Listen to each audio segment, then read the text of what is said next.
Subscribe to our channel and press on the bell icon so you don't miss out on our newest uploads.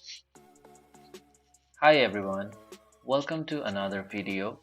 Today you're going to learn how to create a new Facebook account. To do this, open Facebook app on your device.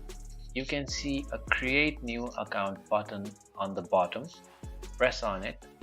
Then you need to fill in the required information sequentially, like your full name, your date of birth, your gender, email or phone number, the password to your account. Once you have completely and correctly filled all your information, you will then have to agree to a Facebook terms and conditions. After that, a confirmation code is sent to your email or phone. Once you have received it, you will have to enter that to complete your account creation process.